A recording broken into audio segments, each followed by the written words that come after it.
The recent problems on the political, economical, and social levels have led to an intensification of youth problems. More and more youngsters refuse the generous offer of modern education and reject the lifestyles and values of the grown-up generations. Throughout the cities of the world, there is an ever-increasing number of youth turning to drugs and violence. Can anything be done about this? I don't know. If you don't want to hang around the underground of a big city, you don't have to. But, although everything seems so clean and undisturbed up here, we get our fair share of the contemporary problems of the world. Especially water in this area gets polluted through rain, bringing down stuff from the industrial centers of Western Europe. We have moved our biology lesson outdoors to carry out tests of the water in our lakes and rivers.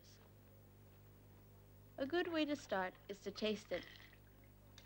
Then we go on to a series of chemical and electronical tests, making notes of all the various contents we can identify.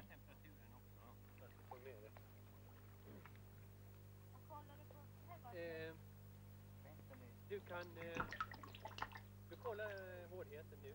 Ja, det är bra. Ja, det bör man göra för att få ett säkert resultat. This environment is extremely vulnerable, and what we learn here can help us keep it intact.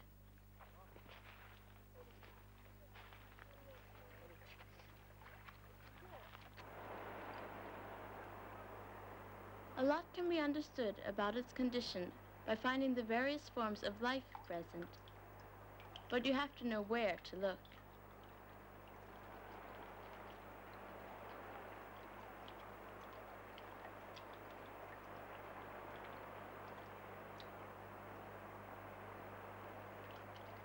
These larvae of a dragonfly can contribute to the maintenance of life in this stream, providing food for fish and birds.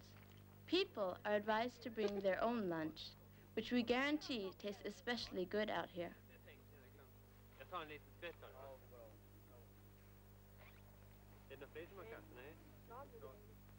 Hey, who's climbing around up there? Just some nut climbing around on old heaps of rubble. At least that's what you can see at a distance. But take a closer look and welcome to the world of minerals.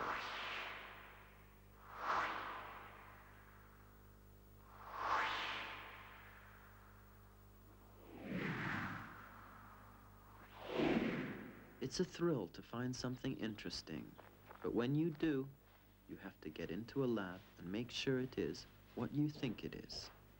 I had a hunch that this stone contains beryllium, a rare metal used in space industry. But I got nowhere with the existing method of analyzing it. I had to work one out myself. First, you need to dissolve a crushed corner of the stone in sulfuric acid.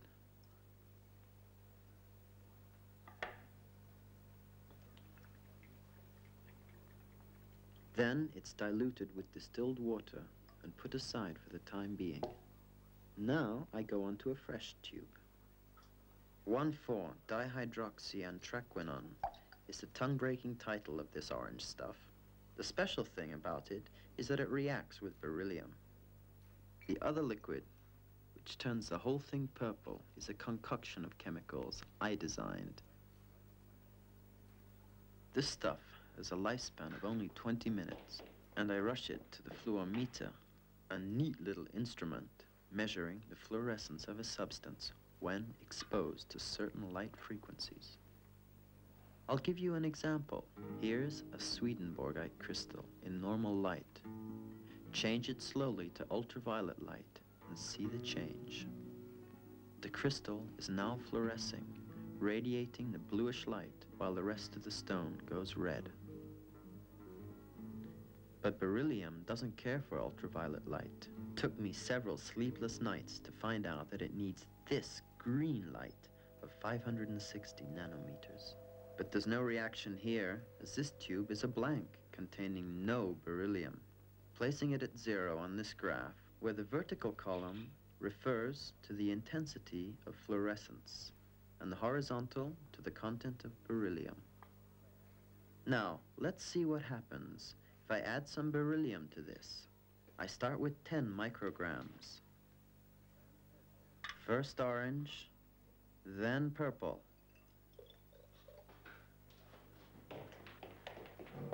It's lighter than the blank. The beryllium in the tube is now fluorescing, emanating this orange light in response to the green ray with an intensity of 15 units, placing it here on the graph. I continue like this with tubes of 20 and 30 micrograms, just to get a line of reference on the graph. Then comes a moment of truth, back to the original sample of the stone that I found myself. With the passing of time, the other samples have gone pale, but the fluometer can still give an exact answer. 19 units of intensity. With the help of my reference line on the graph, I conclude the exact content of the suspected criminal, mineral,